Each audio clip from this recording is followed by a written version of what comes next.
If you really wanna know, then come on, let's go. Take a stroll down those.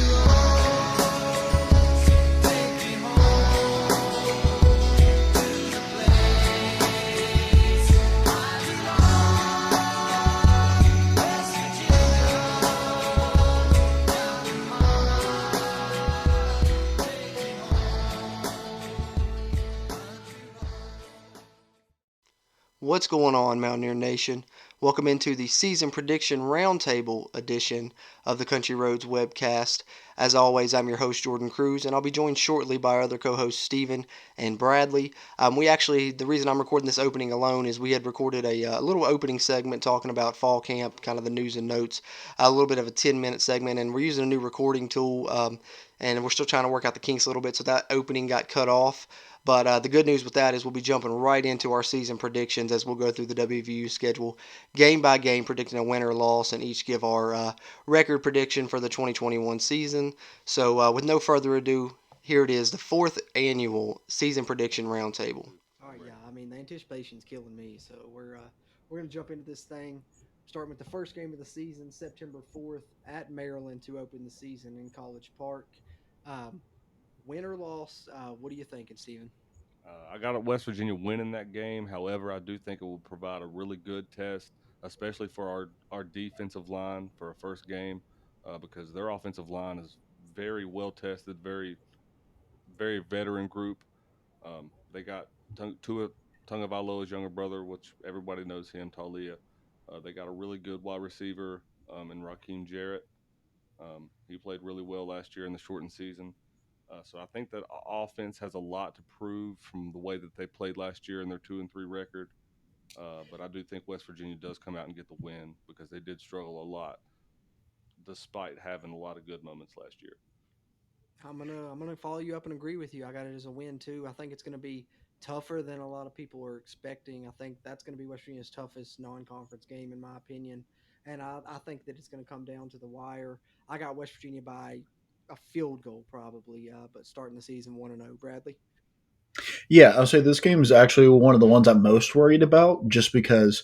I mean, I kind of wish we had like the Virginia Tech Maryland game kind of flop because I'm a little bit more uh, confident against Virginia Tech. I would say, and going up against a Maryland team that's definitely a little bit more stout, a little bit more situated in a position. Maryland could have a really good season this year.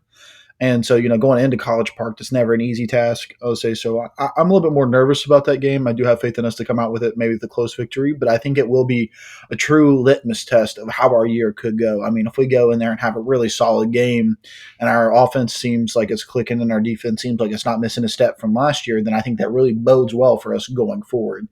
But I think going in there and if we see a bunch of procedural penalties and stuff that really should have got cleaned up during the summer, if that still carries over, then that's going to be kind of disheartening because I think that's one of the things that really hurt us last year is a bunch of just penalties, penalties, penalties.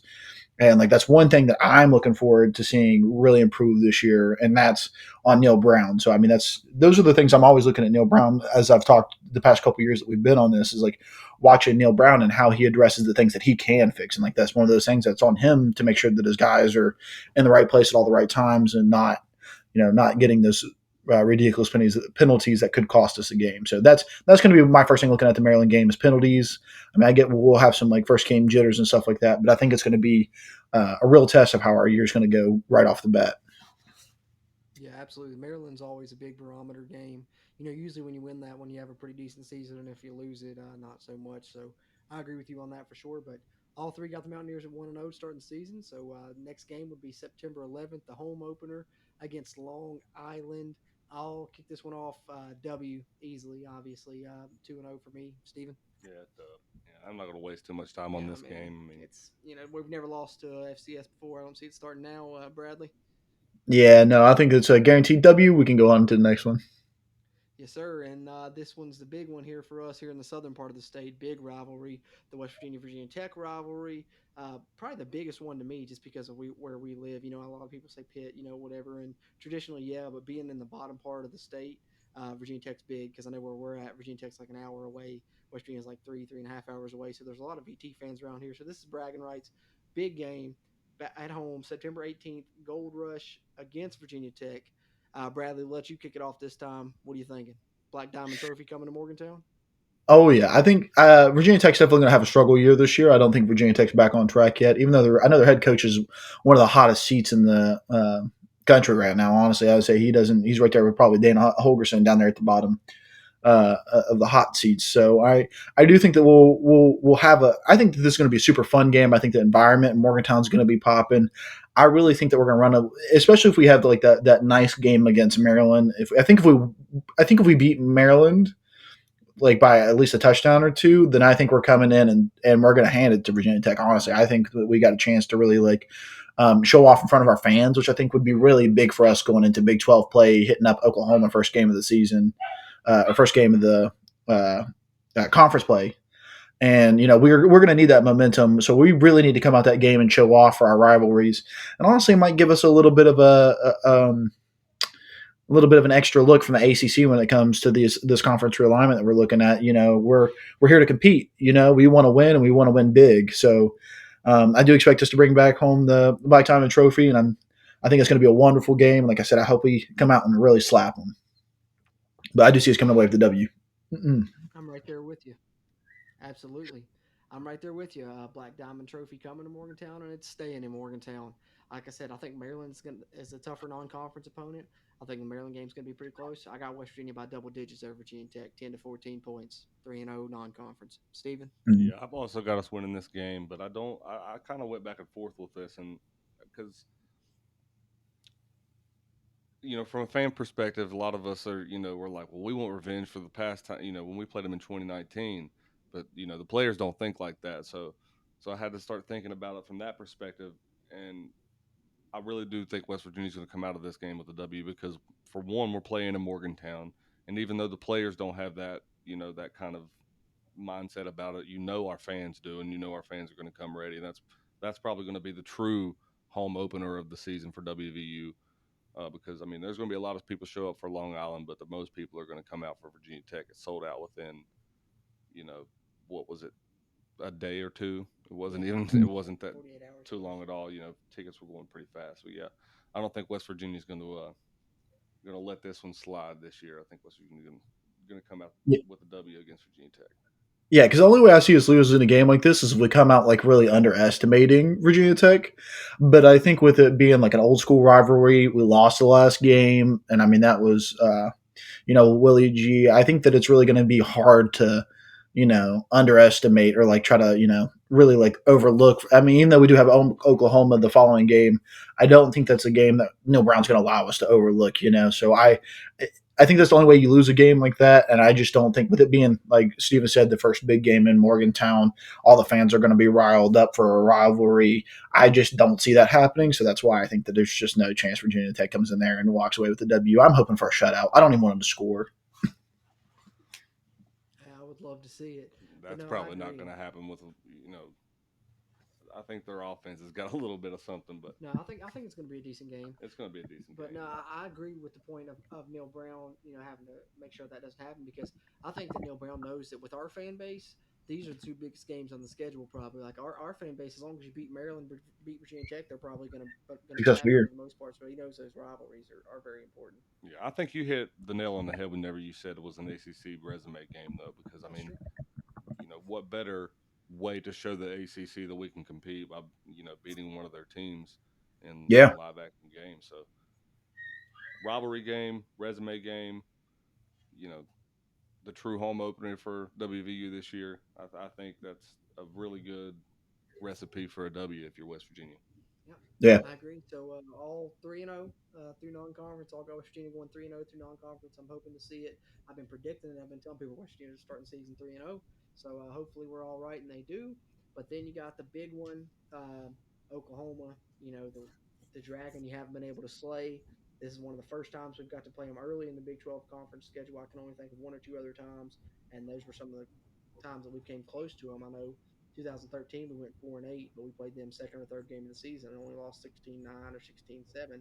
So I think playing them early is a big advantage. If you look when they've lost to Kansas State, Iowa State, it's been one of the early first or second conference games, in recent years. So and we've had to face Oklahoma when they've gotten clicking late pretty much every year for the past few years. So that's been tough on us. but it's the one that you haven't been able to beat, and you're not going to have too many more chances at. This may be your last chance. Who knows? But Bradley, what are you thinking against Oklahoma on the road on September 25th? Yeah, it's this is where I feel like at least the Maryland flip is a little bit better in our favor because we're going to have a little bit of a easy game with Long Island, and then what hopefully is a little bit of a tune-up game against Virginia Tech. You get to get some of your guys more in the line. But I think just walking into Oklahoma, if it wasn't at Oklahoma, I think we have a lot better shot at this. But just, I'm hoping I'm hoping this game's closer than what a lot of people think it's going to be, especially with Oklahoma having one of their highest preseason rankings. I mean, in a couple of years, to say number 2 is a big spot to hold on to. Spencer Rattler's getting a lot of love.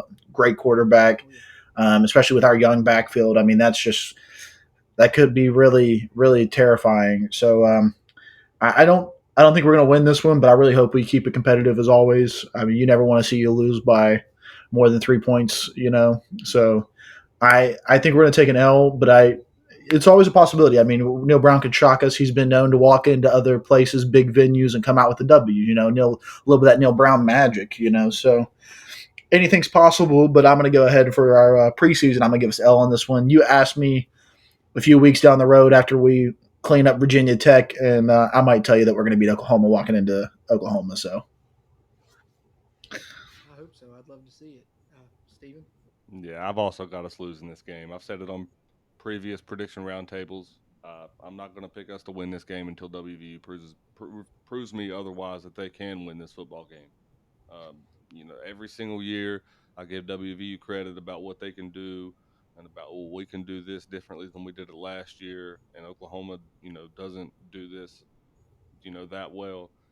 Doesn't matter.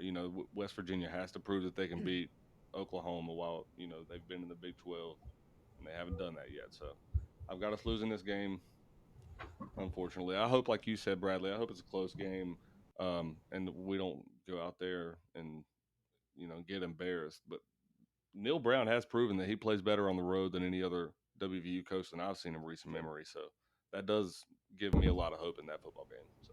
I was about to say I'm not completely downtrodden about the game. I think that like I said, getting them early in the season's big.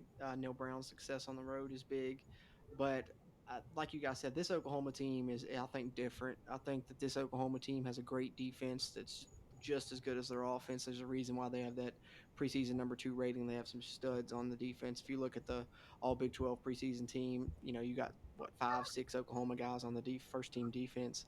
Not to mention who they already have on offense, as you said, Spencer Rattler, the Heisman favorite. I don't think West Virginia's going to come in there and get blown out. I think West Virginia will give them a fight. I think that you could be talking a 1 possession game even, or maybe a 10-point win. I don't think it'll be a blowout, but I can't pick the Mountaineers either. Oklahoma's going to take that one with it being in Norman, so I got the loss there too. So all of us got the Mountaineers sitting at 3-1 right now, and that would take us to October 2nd back at home in Morgantown against Texas Tech. I'll lead this one off. Texas Tech's been the one team that Neil Brown, well, not the one team, but one of the teams that Neil Brown hasn't beaten yet, and we should have beat them both years. I'd say we were a better team both times, and just kind of got some bad luck and bad things happen to us, whether it be turnovers or what have you. But I think that this time that's gonna be a statement game, especially if they're coming off a loss against Oklahoma. I think we're going to beat Texas Tech and probably beat them pretty handily this year. I got Mountaineers moving on to 4-1 in that one. What about you, Steven? Yeah, I got us winning this game too. I don't think Texas Tech has got a lot of firepower. Like you said, Chris, we should have beat them last year. The year before that, you can make that argument as well. But last year, we definitely should have beat the Red Raiders. mhm. And playing at home with that in mind, I don't think we're going to let that one slide either. I think West Virginia's also going to win that one really, really big. Bradley? Yeah, I agree with Jordan on. I think it's a statement game. I think I feel bad for Texas Tech having to come to Morgantown after we go into Norman. I think we're going to be looking to prove a little something. If we lose a game, I mean, we're going to have a little bit of a sour taste in our mouth. And if I had to guess, before we go into Norman, we're probably going to creep into that top 25, being 3-0. We might hit around that 20 rank. Losing to Oklahoma depends on how bad they want to drop us down for that, knock us down for that. And I think that they're going to come out and try to prove themselves that they belong in the top 25 with Texas Tech. And I think that they're also going to have a little bit of a down year this year. Steven's right on the head. They don't have the same firepower that you might expect out of Texas Tech year in and year out. It might be a really good game for our defensive backs to get some real good quality reps in there, get some confidence built up that, you maybe didn't perform as well as you wanted to against Oklahoma. But I promise you, you can compete in the Big 12. You just got to stick to what Neil Brown says. Give us 100% of your effort. Even if you're doing it wrong, as long as you're doing it at 100%, it doesn't matter to him. So I think that we're going to come out of that game with a W. And I think that's going to really get the ball rolling for us for the rest of the year. I think that that's the game that's going to be kind of like that turning point, a little bit of that momentum builder that's going to really skyrocket us into what could be a great year for the Mountaineers. I agree with you. I think that's going to be a big coming off that Oklahoma game, big bounce back game that can set the tone for the rest of the season, second half of the schedule, and then so we're all sitting for we all got the Mountaineers at 4-1 through 5 games, and then the next game would be October 9th, going on the road to Waco, take on the Baylor Bears. Um, Steven, you want to jump us off here? Dub, dub. That's it? That's it. I don't. I've become a fan of this rivalry that West Virginia and Baylor have formed. I call it a rivalry because you don't really ever know who's going to win this game. I think it's one of the better, truer rivalries that West Virginia's formed in the Big 12 conference because West Virginia has beaten them when they've been the higher seed. I think Baylor's beaten us a few times. You get a whole, every time. I think it's been how many years in a row has the home team won this game? I'm trying to think. 5 at It's a least. few years I in say a I think row. it goes So back to the Riot game at least, back to the Baylor being number 4 and thus upsetting them in the It's yeah, got to be Morgantown about Run. I'm 7 pretty sure years it's in a row been at least. after I know every we've year won after that. 5 so. West Virginia ends that this year. We get the dub because Baylor lost their defensive coach last year to Maryland. So yeah, I don't think West Virginia is going to have a lot of trouble with Baylor this season anyway. I mean, I'm gonna have to agree with you, Stephen. Overtime battle last year. I think West Virginia is much improved. I think Baylor's kind of similar to where they were, especially losing Charlie Brewer to Utah. They got some guys in there that they're gonna replace them. Fill the shoes. But I'm just not big on Baylor this year. So I got the Mountaineers picking up the W on the road as well. Moving to 5-1. So me and Stephen both have WVU at 5-1. Bradley, you got them joining us at 5-1. Yeah, it seems like we're all on the same mind track. I don't see Baylor being as So far, so big. good. I don't see Baylor being as big of an issue as a lot of B's. With for our Mountaineers this year. I think that we're just a lot better prepared. I think our team's ready for a big season, and I just don't think Baylor's at the same spot right now. I think they're going through a little bit of a rebuilding year, trying to get some stuff straight. And I don't think they've been handling this Big 12 talk as much. I think that that's going to be weighing a lot more on their minds with this conference realignment because Baylor's one of those schools that's really out there hanging. And somebody could argue that that could be a reason for them to try a little extra hard this year to really make a statement. But I mean, with their religious affiliation and low enrollment, I just don't. I think that they're a lot more worried about their future, and so that might be a little bit distracting as well. So I think just a lot of it plays into Baylor just not being there and not being able to compete with us. And again, I think that this is another step where we're building on that win against Texas Tech, and Mountaineer Nation starting to feel good again. We lost Oklahoma, but hey, we're 5-1 now. We're a little bit serious. We're starting to creep higher up into that top 20 and starting to really catch some eyes around the country. Absolutely. So we're all on the same page so far. So good. 5-1. Same wins, same losses. So West Virginia would go on to their first bye week of the season following that Baylor game on October 16th, and then back on the road again 2 weeks later to take on TCU. Head back to Texas down to Fort Worth, and what I think is going to be an interesting game. I think to me, TCU is one of the teams that's got a chance to take that third spot in the Big 12. I think right now you got Oklahoma and Iowa State at the top, and then I think you got four to maybe even if you want to push it to 5 teams that are competing right behind them to see who's going to be in that third spot or maybe have a chance to jump up with those 2 teams. But I put TCU in that group along with West Virginia and a couple other schools who we haven't yet talked about, but we'll get there. But it's going to be a big challenge going on the road. I think coming off the bye week will help you, but West Virginia going on the road to take on TCU. We got them at 5-1. Stephen, you got them at 5-1. Where do you have them after this one? Uh, I think West Virginia's going to end up 5-2 after this one. I like TCU's team this year. Y'all know what a fan of Gary Patterson that I am. I think West Virginia and definitely, especially in recent years, has struggled with a dual threat quarterback. And Max Dugan is definitely the definition of a dual threat quarterback, and he's one of the best that the Big 12 has seen besides Kyler Murray and Baker Mayfield in recent years. And I think West Virginia is probably going to struggle a little bit with that one, especially going out there and playing down there in Fort Worth. I think TCU is gonna take that one home, and West Virginia's gonna end up at 5-2 at the end of that one. Great points. Great points. Bradley, I'll let you go, and then I'll follow you up. Um, so yeah, TCU is definitely one of those middle of the pack schools you're talking about, where I think that are all really jockeying for maybe getting up there in the top three of the Big 12, trying to compete with Oklahoma and Iowa State. Um, on the other hand, I'm pretty bought in this year. I think we've all trusted the climb pretty good. I think the team's trusted the climb pretty good. I think honestly, I think Jordan really got me convinced last week when we were talking about Jarrett Dagey and about how he's really taking this game seriously. And like I said, looking at those leadership and accountability teams, and I think this is year 3 under Neil Brown, and I don't think he's here to lose to a TCU team. I think he's really wanting to make a name in the statement and say, hey, like we've put in our work and we're not here to play around. We're going to go on the road and we're going to win these games.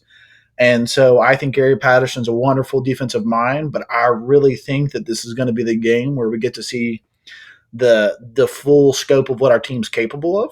I think that this is going to be one of the better games that we play this year, and I think that this is probably going to be one of those games where people look at Neil Brown and say, "Hey, this guy really does know how to coach some football once he gets his guys in the right spot." So I'm going to give us that win. I think it's going to be close. I don't think it's going to be a super high scoring game. I think it's definitely going to be a defensive battle. But like I said, at this point, I think that our team's gotten a couple wins together. I think our defensive backs are feeling a little bit better about themselves. I don't think they're going to lay down to this challenge. I think our defensive line is absolutely terrifying. And then I think our offense is just going to be so well built that I think Neil Brown's going to be able to handle Gary Patterson. And I think we're coming away with the W. I'm going 6-1. I like it. You both make great points and put me on the fence because this is the one of the games I was kind of on the fence about. Um, as Steven said, I'm a big Gary Patterson fan too. I know they've kind of been down the past couple of years, but that just means they're going to bounce back up really soon. I think Duggan's a great quarterback, dual threat quarterback. I think they're going to have a solid run game. But I think West Virginia has a good defensive line, and I don't trust Max Duggan's arm a lot. And I think West Virginia can make him pass. That can really be to their advantage. And it's really going to come down to if West Virginia can scheme up against that Gary Patterson defense and get things done. I think giving them the bye week and that extra week to prepare will allow them to do so. So I'm gonna take West Virginia in a close one. I got West Virginia at 6-1 also. Me and Bradley both at 6-1. Stephen at 5-2. And I don't Now, want to take that as like a knock to TCU. I think it's definitely more of a testament to Neil Brown and the program he's building than it is a knock to TCU. And I want to make that clear. Like, I don't think at any chance oh, absolutely, it's a that it's toss-up going to be game. TCU pondering.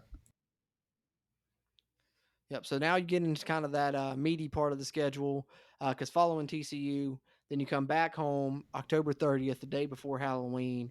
They take on an Iowa State team that really embarrassed you last year. I mean, so this will be a great time to bounce back and something that would be a real big statement to how far your program's coming, even if you don't win this game, if you can keep it close, stay in it, make it competitive, just bounce back from last year, which I'm sure Neil Brown will probably use as motivation going in. So Bradley, we'll let you kick it off this time. Me and you both have the Mountaineers at 6-1.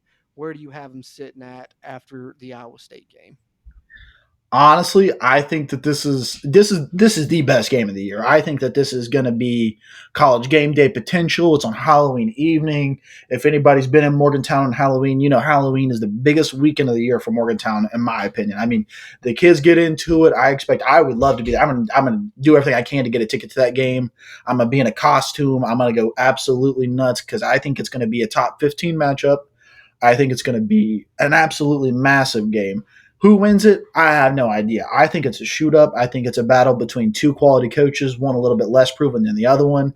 But I think it's in Morgantown. If we're at Ames, I don't think we win this game. I think that we might get handled a little easier. But being in Morgantown on a Halloween weekend, I just think Neil Brown's going to have his guys ready to play. And like I said, going 6-1, we're already rolling off of a couple wins. I mean, we're on a really high here. So I mean, it's all going to come down to can West Virginia overcome that curse? I mean, can we win one of these really big games that would solidify us as what could be an elite team in the Big 12 this year, and really a testament to the program that Neil Brown's building. So I think that this is going to be one of the biggest games of the year. It's a toss up. I mean, I really don't know if it's a win or a loss. I'm a Mountaineer fan. I'm going to give us the win. We're 7-1. What am I going to say? 7-1. Wow, I love it. I love it. I'm hoping you're right, but I got us at 6-1. I think this is a tough one. Iowa State, I think that they're loaded. I mean, they got those tight ends back. They got Brees Hall. They got Brock Purdy. Their defense is always solid. Um, like I said, I think Neil Brown's going to use last year for motivation. I think West Virginia's going to keep it close. I think it's going to be competitive. But I just can't pick us to win this one. Iowa State's too loaded for me. I like their team too much. I think they got a great chance to not only go to the Big 12 championship game, but give Oklahoma a run for their money. Of course, we'll get more on that later. But I got the Mountaineers dropping, going to 6-2. Bradley at 7-1. Steven at 5-2 right now. What do you got? Iowa State. I got us losing this game as well, man. Because for the same points that Cruz made, there's too much firepower on the offense and defensive side of the ball. Brock Purdy has proved himself. So has Brees Hall. Um, I think West Virginia was the only team in the country to not allow a rushing touchdown last year. So that speaks volumes when you play the likes of Brees Hall and those types of guys.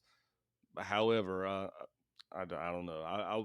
I want to pick West Virginia to win this football game, but there's just too much talent for Iowa State. And well, we'll get into it later. But yeah, Iowa State is going to be very good this year. And I mean, it's hard picking that, but I just think that there's so much.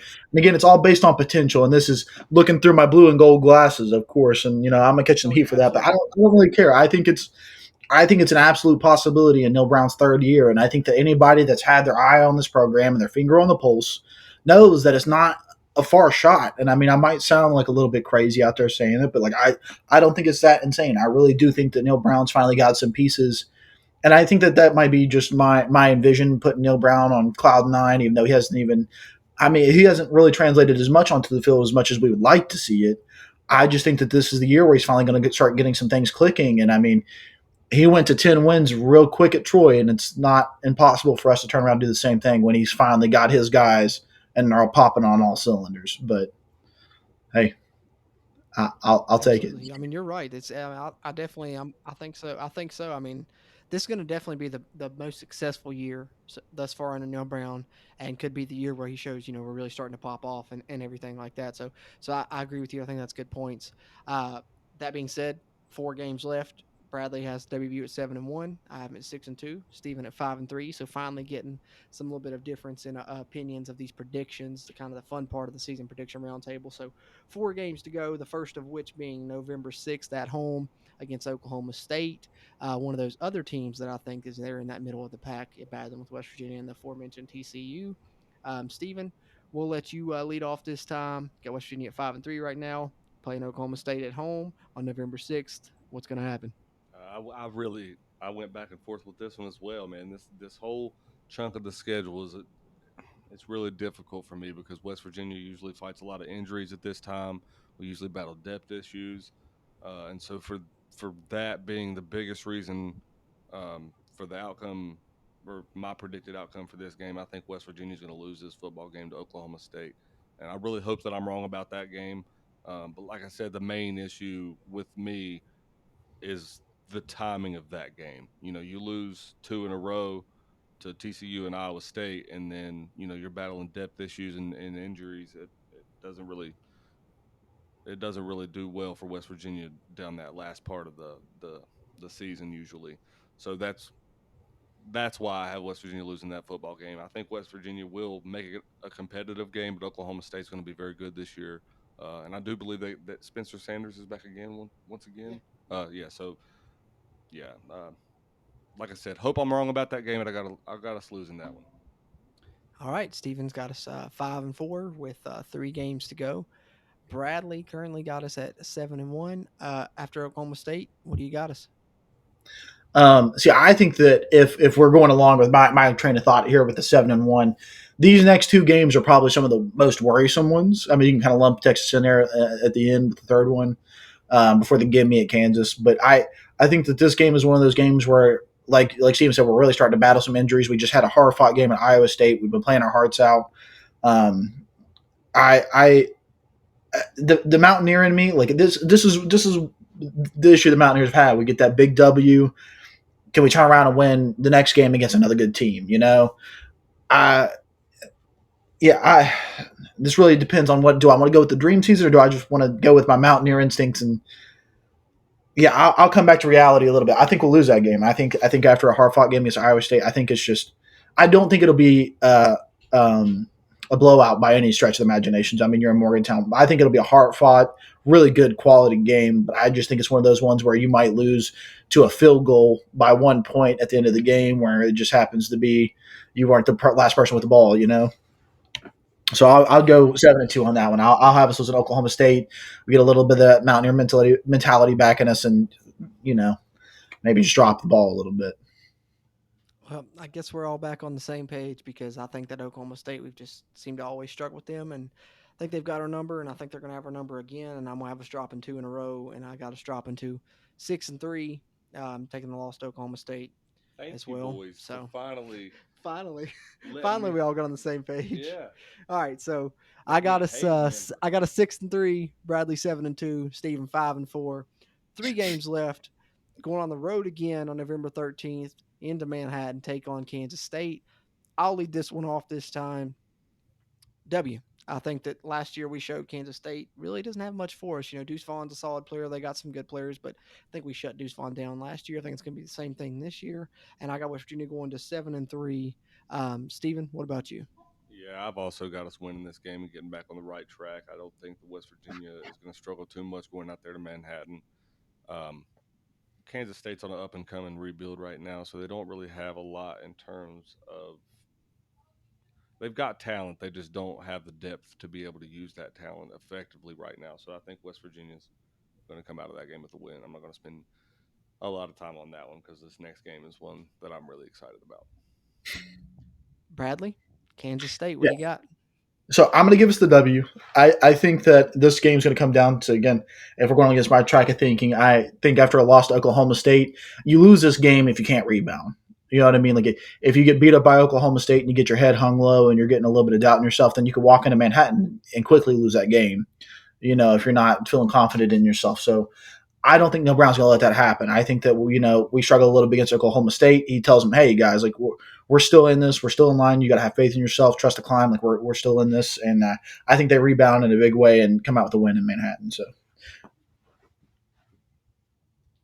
All right, I like it. So Bradley 8-2, I'm 7-3, Stephen 6-4, 2 games to go, and here's the big one: the Horns Down matchup, November 20th in Morgantown, and it's going to be a big one. Who knows if this could be the last time you play Texas? Also, mhm. but that being said, Bradley, I will let you lead off this time. What do you got when the Mountaineers take on Texas, November 20th in Morgantown?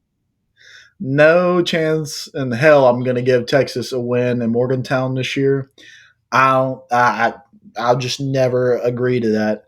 And I think this will be the second best game of the year. I think that this will be so fun. It's going to be in Morgantown. I think we're going to be sitting on top of the world. I hope Texas is having a good year because I want a damn good game.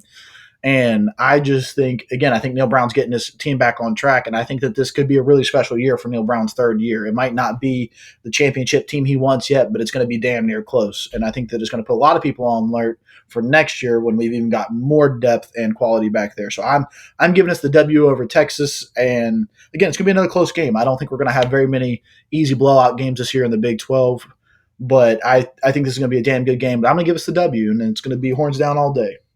Penalties everywhere. I like it. So Bradley's got us up to 9-2. I'm gonna go ahead and throw my pick in because I'm right there with you. I got us getting a win too. I got us moving to 8-3 in my predictions. I think Texas is not going to be a bad team. As I said before, they're one of those teams jockeying for that position with West Virginia, Oklahoma State, TCU, and the like. But I think breaking in a new quarterback, of course, by this time, I'm sure they'll have their guy and stuff. But first year head coach, new starting quarterback. They do have Bijan Robinson. I think they're going to be good, but I don't think that they're going to be as good as maybe Oklahoma State or TCU. I think a lot of people are bullish on Texas as they always are, but I just don't see it with the first year coach, new system, new quarterback. I think they're going to have kind of a mid tier year, and I think West Virginia's going to get them finally in Morgantown, first time beating them with Neil Brown. So I think that they had a great chance last year. This year they get him done. I got the Mountaineers moving to 8-3. Steven, what about you?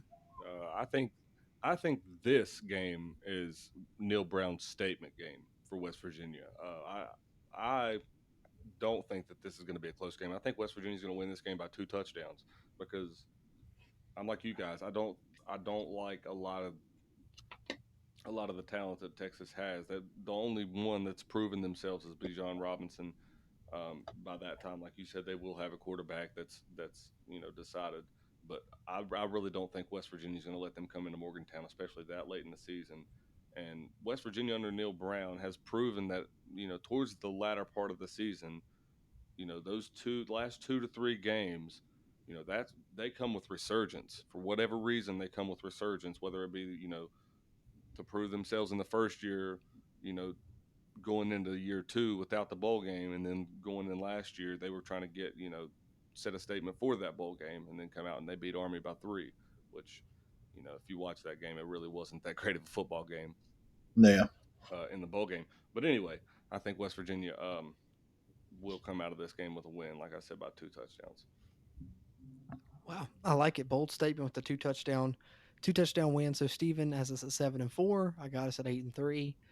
Bradley has us at 9-2, and we're going into the final game where West Virginia will go on the road to close the season in Lawrence to take on the Kansas Jayhawks and their new coach Lance Leipold from Buffalo. I think this is a little bit tricky game. I'm not going to say that we're going to lose to Kansas by any means, but it's final game of the season. You're kind of ready for it to be done. You're going on the road to a place that's not going to be a loud atmosphere. It's probably going to be less rowdy than your practices. So that's got a chance to maybe put you into a lull, and maybe you fall behind, and then you got to come back. It could be a trap game, but obviously I'm going to give the Mountaineers the W. So my season prediction is 9-3. Steven, you're sitting at 7-4. What's your prediction for this game and your record prediction? We'll go 8-4.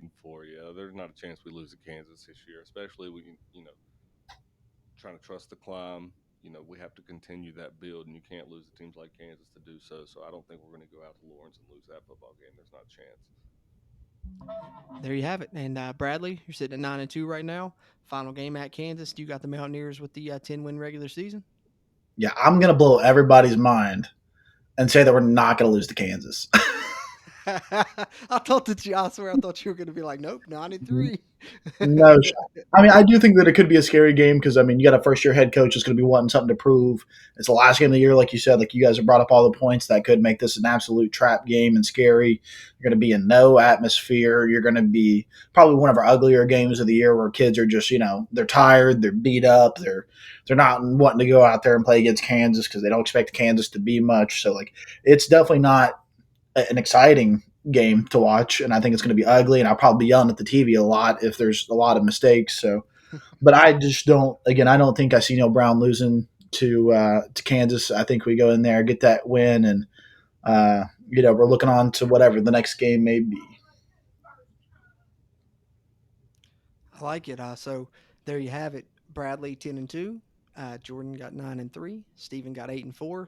We're all usually pretty similar, so we're still Yeah, pretty close right there. But it's gonna be interesting to see how this how this pans out as season goes along, since we all actually had somewhat different Y'all want to make predictions. some So bets? Keep I'm outside. broke. But no, I like it. So we got 8-4, 9-3, 10-2. Um, 2021 season prediction roundtable. That's our predictions. You guys want to get into some superlatives / stat predictions before we close this thing out? All right, let's start it off with the offensive and defensive MVP for West Virginia at season's end. Who's going to be the offensive MVP? Who's going to be the defensive MVP? What do you got, Steven? Well, so are the MVPs the same thing as breakout players? I'm going to Because I say, have them as two separate. well, the way I took it as the most valuable player in your offense, most valuable player in your defense. Like best year. You know what I'm saying? If it was voting not necessarily So breakout, but my MVPs, players of the year. on offense, I'm going to go Letty Brown. Neil Brown's already said he's going to run the offense through Letty. Letty's proven to win games more so than anybody on the WVU offense.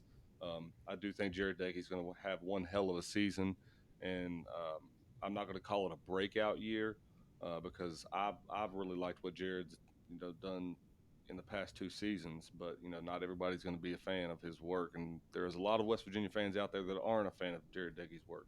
Yep. I, however, have been, but I think Letty Brown's going to be the MVP for the overall offense this year.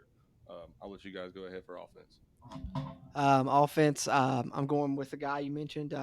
Letty's obviously a clear pick, but I'm going Jarrett Dagey. As if you've been listening to the podcast this offseason, I've been really bullish on him. Especially now that getting into fall camp, even more so. And I think that he's going to have a big time year. I got Dagey as the offensive MVP because I think a lot of people are going to be focusing on Letty Brown, and I think it's going to open up some things in the pass game. And Jarrett Dagey's going to show his improvements. Changed his body down under 10% body fat. And from all accounts, he actually has been hitting the deep ball as well. So, show off that. And if that's added to his game, that's a whole new dimension. And so I'm going Jarrett Dagey on offense. What about you, Bradley?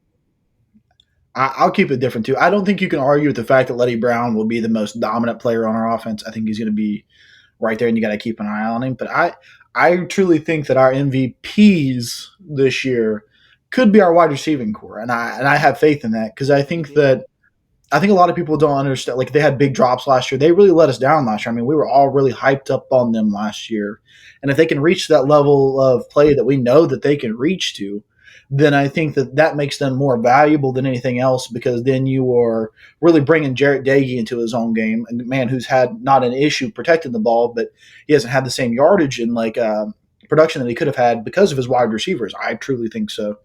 And so I think that not only will them making Jared Dagey better, but I think that them opening up the field is going to make Letty Brown better. And so I think that they're going to have a breakout year, and they are going to be some of the most valuable players on the field this year between Winston Wright, Bryce Ford Wheaton, and Sam James. So, yeah. I like it. Go ahead, Steve. I was just gonna say I like that you included saying that they're going to help spread the field open for Letty Brown because in one token I don't think it's fair to blame a lot of it on the receiving core last year because our pass blocking last year was absolutely atrocious. Jared Mhm. Decky had no time to throw the football last year, so I think that attributed with the youth and the COVID stricken season and everything, it really put a lot of restrictions on practice and the way that players are able to progress, especially in that point in their careers.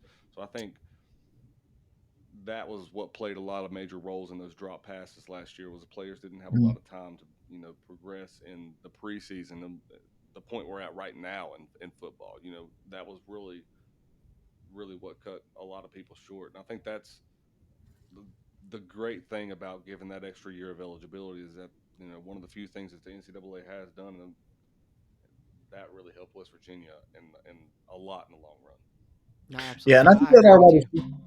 yeah, and I Go think ahead, our wide Bradley. receivers have been slept on some this year. They haven't been talked about as much because people have been focusing on Letty Brown, and so I think that our wide receivers have not been getting enough attention. Whereas, I really do expect them. I believe we've got some really quality wide receivers that are really hungry and excited to make a name for themselves. But I think that they were just kind of kind of bashed a little bit last year. And it's like Steven said, it wasn't Yeah. necessarily all their fault. Last year was a tough year. I mean, you didn't have spring ball, you didn't have a lot of that tuning up practice and stuff that you would have got as a wide receiver or any other skill position.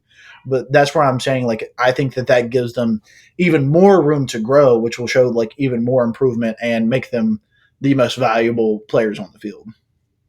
Because without them, I think Letty Brown can win games, but Absolutely. And I don't think he can carry us through the season that I anticipate us having without being without having some wide receivers really opening up the field for him.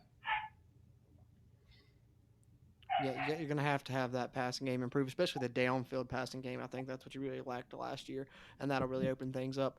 But like you said, with Daggy, a lot of people have a bad taste in their mouth left because of Daggy from the bowl game, and I think that same can be said about the wide receivers with their drop issues last season. But you heard Neil Brown come out and say a lot of these guys were having to play before they were physically ready to play because Yeah. the cupboard was left that bare. And he said now this season those guys are physically ready to play. So I think they're going to use that, the drops and the bashing that they've taken and everything as a chip on their shoulder and they very well may have a good year. And that's kind of the same way I feel about Daggy. And so I think that either one of those is great picks. That Lady Brown's obviously the obvious pick, and those can complement one another. So great points all around, boys. But flip it over on the other side, defensive MVP. I'll go ahead and jump off first. I think Josh Chandler Samito's in for a big year, and I know Dante Steele's, is probably one of the more popular picks, obviously, and rightfully so. But I went back and forth between a few players. I think we're gonna have some standouts, but I think Chandler Samito is going to be a tackling machine this year, personally. So I went with him for defensive MVP. Who you got, Bradley? Um, I, I, gosh, it's a hard one. I think that it's going to be one of the big guys up front, and I think that it might be the lean, mean Akeem Mesdor. I think that he's going to really have an outstanding year, and I think that goes back to what I was talking about with the offensive lineman of Zach Frazier and him really going at it and really pushing each other to be the best they can be. And I think he is ready to have himself a year. And I think that by the end of this year, everybody in the Big 12 is going to know his name, and all the quarterbacks are going to feel his pain. Love it. Yeah, I'm like you. I like Akeem. I actually have Akeem as my defensive breakout player for WVU this year, but I For also sure. on I have Dante as my MVP because if we're going I with thought you might. breakout, then I think Akeem is really gonna. Yeah, Akeem didn't. Akeem really had a breakout year last year, in my opinion. Yeah, Mhm. I He mean came. he wasn't even a starter in Yeah, and part he of the season. he had I think 3.5 sacks last year. So or maybe even more than that. 5.5 maybe. It might have been five. Yeah. So I you could call it a breakout year, but I really think that this year he's gonna be a true force with the way that Neil Brown's talk about the body, the body changes that Akeem's made and everything like that. But as far as defensive MVP, I've got to go Dante Steele, man. He's proven himself every year that he's been at WVU. Him and his brother both. I think he's going to follow his brother's footsteps and go in the NFL draft, maybe even earlier. I think so. In my opinion, I think I've said it before He's that got the better size. yeah, I think that Dante, in my opinion, was not to knock Darius at all, but I think he was the more talented brother out of the two, and so for that reason, I've got him as my defensive MVP. Great picks all around. Like I said, those are kind of some of the guys I went back and forth on. All those three plus the guy playing free safety, who I'm going to mention here in a bit, and I'm sure you guys will too. But let's that's kind of some pearls. Let's get into some stats talk, some stat predictions. Starting with the first question, Jarrett Dagey, over or under 3,000 passing yards at the end of the season? What do you got, Steven? I actually have him under. I've got him between 2,500 and 3,000 yards. I think that he's going to have a really productive season, and he threw for I think it was just 2,700. yeah, just over 2,500 last year or something like that. So he didn't have a horrible season, despite all of the things that we could point out about the receiving core and about the way Jared Deggy played and the pass blocking and everything. The numbers were great, you know, comparable to what we say about it. So um, I I really wish that I could put us over 3,000 yards passing for Jared Deggy this year. Uh, but with the way that I think that we're going to plan on running the ball, I think it's going to be somewhere between 2,500 and 3,000. I think Cruz, you probably got something different than that. Very much so. I got him over. I'm thinking 3,500. To be honest, I'm just thinking he's gonna have a big year. I think he's gonna be, um, other than Spencer Rattler, I think he's gonna have the second most passing yards in the Big 12. I think he's gonna have more than Brock Purdy. I think he's gonna be up there, top three Big 12 quarterback. Bradley, what about you? Over under 3,000 yards? Yeah, I mean, I have us going 10-2, and I think that just about damn near every game we have is going to be a fairly high scoring game outside of maybe TCU and maybe Oklahoma. And so yeah, I definitely have Jerry Diggy going over 3,000, and I think that, like I said, I think he's prepared, and I think him and his wide receivers are ready to have a big year. And I could see him going over 3,000 yards this year. Love it. All right, so let's move on to his counterpart in the backfield, Letty Brown. How many yards you got Letty racking up this season, Bradley? Well, I think he's going to get close to 1,500. I mean, I think he's going to be touching that ball.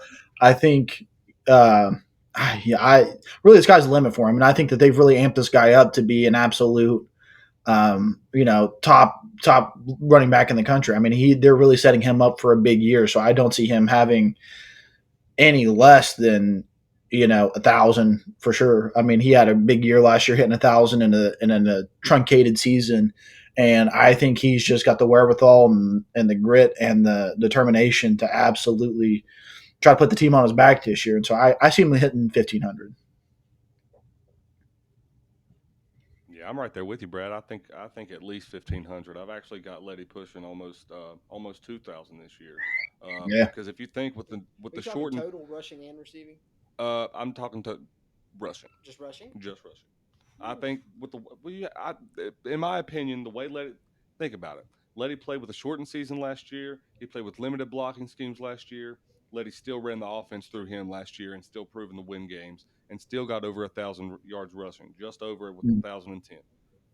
You you run the offense through him this year. You spread the offense out like you mentioned earlier, Brad, with the receiving core. I think West Virginia is setting Letty up for a, a historic season for West Virginia running backs, and that includes Steve Slayton and Avon Cloburn and all those guys. I think Letty. I love the talent that Letty has, and I may be, like you mentioned, looking through blue and gold glasses, but from what I've seen out of Letty so far, he's fast, he's he's got size so he physical. can mold people over. Yes, he's physical, he's quick sideways. I do. I think Letty's going to be pushing almost 2,000 yards. I don't think he's going to get to 2,000, but I think he's going to be pushing very, very close to that mark, maybe 1,800, 1,900. So how many all-purpose do you think? Because I didn't even include that in mine. I didn't even think about his receiving Yeah, yards and put it in this. I mean, I didn't either. I was just thinking rushing, but what would you think with All how purpose. many receiving do you think? I mean, what If three, four, we're going all purpose, we'll go 2,300. 2,300? So you I got think what 2,300, about 2,400. 300, 400 receiving? Yeah, because I don't think they're going to swing him wide that much. I don't think they're going to I use don't him know. I that think much in they've the been receiving working game. on that. They I might, think but I he's don't Yeah, I see mean, this they've been yeah. being doing it. a. They said they've also been lining him up outside. I mean, it's not just been Well, swinging him out of the backfield. They said they've been well, lining him they're up, looking and I for really ways think, where he doesn't have to take direct hits every time. They don't have to turn around and hand it to him, 20 times. They can hand it to him 15 times and throw it to him 10. yeah. I mean, Neil Brown said he's expecting him to get anywhere between 45 to 60 receptions this year. I mean, he's really trying to put that ball in his hand any way he can. So I mean, I could see him getting up to like 500 receiving yards. I mean, I really think he could be our third best receiver on the team. I mean, he might be one of our best receivers on the team, but I think in Right. yards terms, I think he could definitely be the third highest yards receiver on our team. Wow, I like it. I mean, I'm hoping so because if Daggy has the year that I'm predicting and Letty has the year that y'all are predicting, Yeah, we're then in for. Bradley's 10-2 may not be far off. But I mean, I think Letty's gonna have a great year. As Steven said, he limited blocking schemes and he's still for my money, I think the best tackle breaking running back I've seen maybe in my lifetime, just as far as being able to break tackles, when there's nothing there, make something out of nothing. And I love Letty to death. And you mentioned some historic seasons. You mentioned Avon, Steve Slayton. Let's not forget Wendell Smallwood in 2016, 1,600 yards. I think it was 1,600 some. I don't think Letty's gonna quite. I hope Letty touches that, but I don't think Letty's gonna quite get that. I think Letty's gonna hang 1,200, maybe 1,300 in my prediction, and I'll give him another three receiving, so maybe 1,500 all purpose in my opinion. But either way, I think he's gonna have a big year. He's gonna cross that 1,000 again for sure. I do believe, and so we're all hopeful for Letty. And if he has a big year like that, and Daggy has a big year like that, and the defense is anywhere near as good, it's going to be a great season. But speaking of catching passes, I know Letty's been splitting out some and doing it on his own, but let's talk about the wide receivers. Who do you got leading West Virginia in yards, and who do you got leading West Virginia in receptions, or is it the same person? What do you think, Stephen? I've actually got two different people. I've got Winston Wright Jr. leading us in reception. Excuse me, leading us in receptions this year. He also led us in receptions last year. He had 47, and he's looking really good in fall camp so far. So I don't think he's slowing down anytime soon. I think with the new seeker technology, I think that's going to improve his hands even more, and especially with the way that they're wanting to improve the pass game, I think that he's gonna be in for a big year. But I think that the person that's going to lead us in yards is my boy BF Dub. Man, y'all know what kind of fan I am of that guy. So I think he's going to be in for a big year this year. But although I really hope that your guy Sam James come back out in this and proves us a little bit this year of what he's got, Let's hope so. because I really wanted to see a lot of what he had last year. And like I said, it wasn't. all on the receiving core last year, but I do think that he had a lot of things to work on in the off season to improve his abilities and things like that. But I think those other two guys are really going to have a big year for West Virginia this year. Um, I would pretty much have to agree with you. I think, I would love to say Sam James. I think Sam James had nearly 70 catches his true freshman year was 60, 65, 67, something like that. And then last year he only had 31 receptions. So I think this year could be a big bounce back year for Sam. And I'm not counting him out as in terms of yards, but literally your picks are my picks. I think Winston Wright's going to get the most receptions, and I think BF Dub's going to get a lot of yards because you look last season, he had only 27 catches, I think, and almost 500 yards. So he was the deep threat, and I think he'll be even more so the deep threat this season, and he'll make a lot more plays. So I'm going BFW leading in yards, and I'm going to say maybe 700 to 800 yards, and I'm going to give Winston Wright 65 to 70 receptions. I don't think we'll have a 1,000 yard receiver. I think we'll spread it around. You got Sam James, you got Winston Wright, you got BFW, then not to mention Caden Prather, Sam Brown, Sean Ryan, Esdale, Reese Smith. There's some bodies there. So I don't think we have a 1,000 yard receiver, but I agree with you of those leading receivers. Bradley, what about you leading in receptions, leading in yards? Yeah, I think without a doubt, our go-to guy is going to be Winston Wright. I think he's a playmaker, ball player. I think he's been super bought in on Mountaineer Nation the whole time, and Neil Brown's bought right back into him. And so I think that he's definitely going to lead us in receptions. I think that it's hard to argue with you guys. Sam James and Bryce Ford Wheaton. So I also think Bryce Ford Wheaton will lead us in yards. So yeah, Winston Wright in receptions, Bryce Ford Wheaton in yards. I think Bryce Ford Wheaton and Winston Wright will both tickle that 1,000 yard mark. I think they both might be in that 800 to 1,000 yard range, but then I think we'll Wow. definitely see a little bit of a drop down to about 500 for both Sam James and Letty Brown, maybe in there. You know what I mean? Maybe 300 400 yards for Letty Brown and maybe Sean Ryan in that range. But I definitely think that those two wide receivers will definitely, because I think that the yards after catch for Winston Wright this year is going to take like a massive upswing. I think he's ready to play some ball this year, and people are definitely going to be looking at that number one and comparing him to Tavon Austin this year.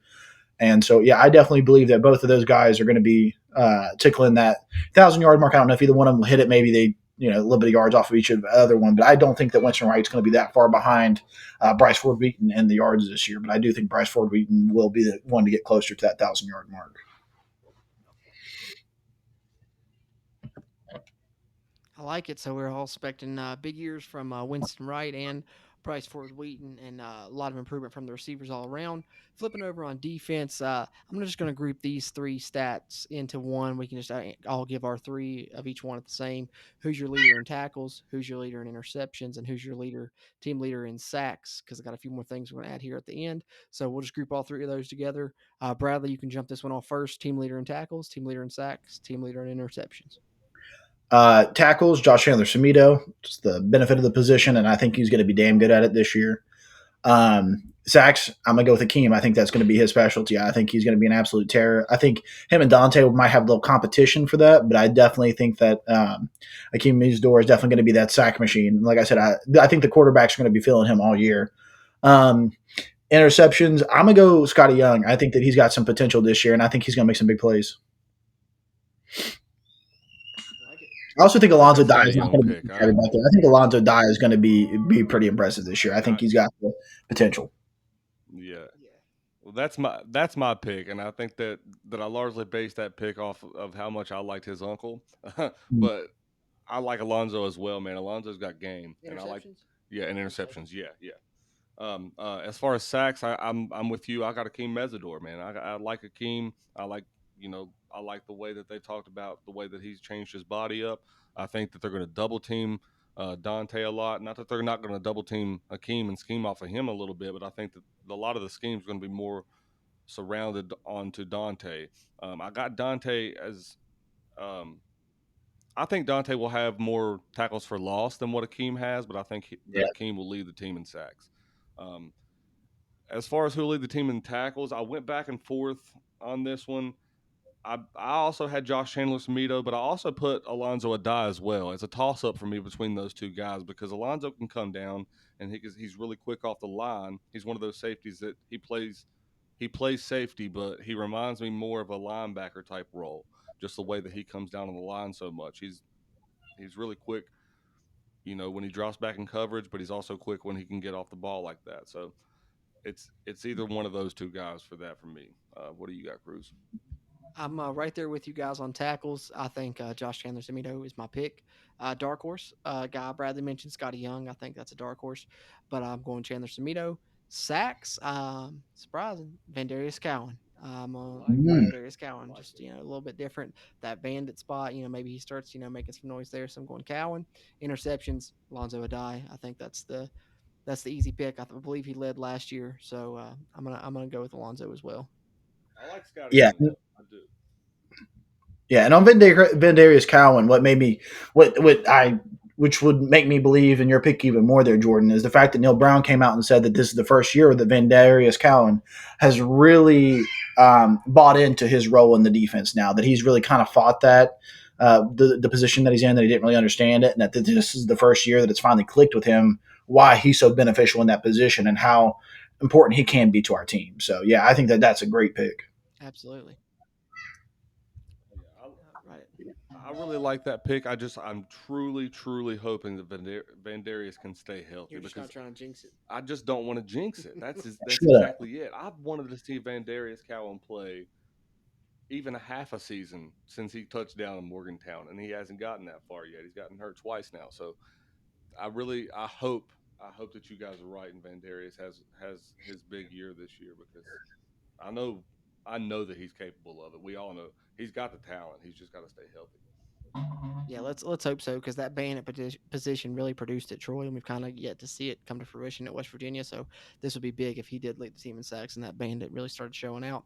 The one thing I wanted to throw in on you guys, kind of spur of the moment, another thing before we get to our final two things that we talked about is return touchdown. West Virginia had one in 2019, didn't have one last year. Got Winston Wright back, kick returner again. Looks like maybe a very Sparrow going to be there with him. And then a punt returner looks like it's going to be Grayson Malashevich, even though that Winston Wright has been trying to get some work in there. But so far, Malashevich, the question being, will West Virginia score a return touchdown in 2021? And will it be a kick or a punt return, if so? Ah, I'm gonna say no. I want to say yeah, but usually when you have an inexperienced return man back there, that doesn't really bode well for long.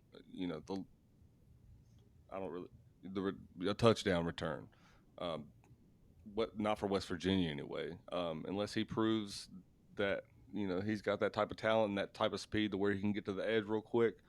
I do like West Virginia's special teams this year though. With the veteran group that we have, Evan Staley's looking real good, like you guys mentioned earlier. Um, I don't think we get a return for a touchdown this year though. So I'm going to go the opposite way. I think Neil Brown's put a focus on special teams. I think Winston Wright's bigger than Hmm. he's been. I think he's faster than he's been. And I'm going to go say, he runs two kicks back. Yeah, He he's taking runs two. two. He's taking two for yard. He's not just taking one. He's taking two. Take it They to, might even be all in the right. same I game like against Bradley's Long on my Island, table. but it might be against two against Long Island. But Winston Wright's taking at least one, if not 2 yard. And I think that if I had to pick them, I say it's Virginia Tech and Long Island. I think that that's the two he If takes it's them. Winston Wright, yes. If it's Winston Wright, yes. If it's Well, Grayson we're doing kickoffs, not Malasevich, just no. punts. We're doing kickoffs too, Right. not Well, I was about to say, kickoffs is probably going to be Winston. Punts is probably going to be Malashevich Oh, right well, now. then I flip my answer. Yes. yeah. I thought for a second, I was like, you're a little crazy. It seemed like you were only talking about punts. I was like, yeah, no. Punts and Grayson Malashevich, I think that Grayson I could, Well, Malasevich. I'm just hoping as long as we catch the ball on the punt, I'm cool. yeah, Yeah.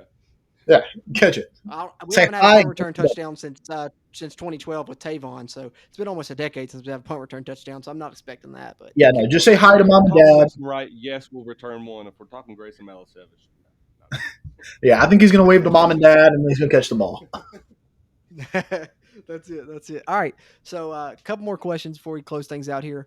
WVU's final standing in the Big 12 standings. What's your prediction? I know preseason they had them predicted six. I think we all said that was kind of too low. I'm gonna start it off. I'm gonna say we finished third. I'm gonna go bold with it. I'm gonna say we finished third, maybe tied for third, but I think we're gonna finish third in the conference. Steven, what about you? I've got it. It fits right in with where our predictions lead up. I've got us finishing fourth. Bradley? Even with 10 wins, I still have scoring third. I think that slip up against Oklahoma State really comes back to bite us in the butt. I think Iowa State and Oklahoma might split theirs. We will have beaten Iowa State but lost to Oklahoma. Oklahoma will have beaten Iowa State. But I think that Oklahoma only loses to us, and I think Iowa State only loses to Oklahoma. So I see us coming in right there at a third spot. Unless one of them really kind of drops the ball somewhere, I just don't think that those two teams really lose more than one game this year. I think they're both elite teams, and like I said, I don't think we're beating Iowa State at Iowa State this year. I think that I'm giving it to us solely in the fact that we're in Morgantown playing in front of our fans on Halloween. So I see us coming in third, and see us getting a really nice bowl game at 10-2. So Love it. So all pretty much right around that same area. And speaking of the standings, Bradley, you mentioned it a little bit, but Big 12 championship game prediction. Who do you got? Who wins the Big 12 championship game? I mean not WV, Oklahoma and Iowa State for me. And I think Oklahoma's just I like Iowa State's team. I think it'd be a good matchup, especially being the second time they'd face off. But Oklahoma too loaded for me. Oklahoma wins the Big 12 yet again over Iowa State. Steven, what do you got? I've got the same game, different outcome. I've got Iowa State winning that game against Oklahoma. I really like Brees Hall, and I love Brock Purdy's game. Brock Purdy has done nothing but continue to get better every year that he's been at Iowa State, and I've, you know, as much as I can be with, being a fan of a team that plays him every year, I've become quite a fan of Brock Purdy and the way he plays. So I like Iowa State in that football game, and I think that they're going to actually take it from Oklahoma this year. What you got, Brad? I hope they do. I hope they do. I'd love to see somebody else Yeah, me finally win too. it. And So, for the simple fact of Oklahoma and Texas, oh yeah, going to both the leaving. SEC, if Yeah, that's not, that'd be a good kick out the door. yeah. Bradley, what about you? Big 12 championship game and who wins it? obviously, I got Oklahoma, Iowa State. I have Iowa State beating Oklahoma earlier, like in November, even though they're playing in In Norman. November. Yeah, they play each other in November, is what I'm saying. Iowa State's going into Oklahoma. I think they'd give it a big upset win, get everybody excited. But I think Oklahoma takes that. They turn around, come back, and I think Spitzer Rattler wins that game. I think it'd be a damn good one. But I still think Oklahoma wins it. If if it goes the way I'm predicting it to, because I know that I'm going to be right, I think Oklahoma comes out on top of that one at the end of the year. I think it's just a little bit more developed program, and I think that they're just more used to being in that position. Yeah, I think we all agree kind of clear cut two best teams in the conference this year, or at least on paper. We'll see how things pan out. Never know what'll happen in the season, but um, good picks all around. And then one final question, one final thing, final prediction thing. College football playoff. Who's your four at the end of the season? Who you got, Bradley? I got. I feel like it's the same four. I think it's Alabama, Clemson, Iowa State, and Ohio State, or not Iowa State, Oklahoma, Alabama, Ohio State, and Clemson. I don't remember if I. We all know what four I'm talking about. Okay. Let's not lie. Mine is very similar, but I'm leaving. I'm going Alabama, Clemson, Georgia, which Georgia and Clemson play week one. That's going to be good. But I got both of those reaching the playoffs. Two SEC teams again. I think Georgia's really good. So I'm going Alabama, Clemson, Georgia, Oklahoma as my four. Steven, what about you? That Leaving Ohio State out. that actually took the words right out of my mouth. I don't really want to include Oklahoma because I don't have them winning the Big 12 championship game though. But I do have Alabama. I have Clemson. I do have Georgia because the committee loves the SEC. For that fourth team though, that's a tough one, man. I'm not really sure this year. I'm not really sure. I don't know. UCF, Yeah, we'll go UCF. Cincinnati. Yeah, we'll go Kansas, man. Kansas in the freaking college playoff. Why don't Kansas get any love? I don't know. I think the big. I think you're looking at either Is it the all Big Ten losses? champion or the Big 12 champion. Because Yeah, I would say big. It's going to be. I'm probably going to go Ohio State. Yeah, I like Justin Day's squad up there. Yeah, Ohio State's probably a good pick. For sure. Yeah. All right. So there's the predictions. Uh, 9-3 for me, 10-2 for Bradley, 8-4 for Steven. That's the West Virginia predictions, along with some stats, superlative predictions, some conference predictions, some national predictions. So that's 2021 season prediction roundtable. You guys got any final thoughts you want to add, Bradley? Anything? Yeah, 10-2 guaranteed. Said it here first. Boom. Bookmark it. in that Yeah, series. Jay That's a Dayton, bold very curious. statement. I like it. I I like like it it too. though. I do. I want to just give Neil Brown and Shane Lyons and the entire athletic department their props that is due for everything that they've done so far. I don't know if you guys heard, but we got a home and home series with Alabama starting in 26. We also have uh, which is very huge if you're a West Virginia Mhm. fan. You get to play down there. It's one thing to play in Atlanta a few years ago, but to have a home and home series and to have those types of games in the beginning part of your seasons, I think that's really, really big for a program like West Virginia. But then you also get uh, to play three. I think it was a home series with Ohio up there, and then two games back in Morgantown. Which that one I'm not. Coming up next couple of years. Yep, yep. And so I'm not really too excited about that one as much as I am the Alabama game, but I really just want to give that athletic department their props because they do deserve it. And as much as they get harped on by our fan base, I think that they've done very well at putting West Virginia in a position to be one of the top programs in the country. So that's all I'd like to say. Well said, and I agree with you wholeheartedly. So that being said, pretty much wraps up our season predictions locked in for each one of us. 2021 season prediction roundtable in the books, creeping up on the season and the opener at Maryland. Of course, we'll have the Maryland preview coming to you before long. Anything else pops off in between, we might drop another show in there. But Maryland preview coming up. That's something to look forward to. Now that the season prediction table is wrapped and we're about ready to kick off the season. Follow us on Twitter at WVU Country Roads. Like us on Facebook. Check us out on any podcast platform. Subscribe to us. That really helps us. And also subscribe to our YouTube channels. We try and get the video side of this growing here in the podcast fourth season. So that'll do it for us here. As always, I'm your host Jordan Cruz for Stephen and Bradley. Until next time, let's go Mountaineers. Country road.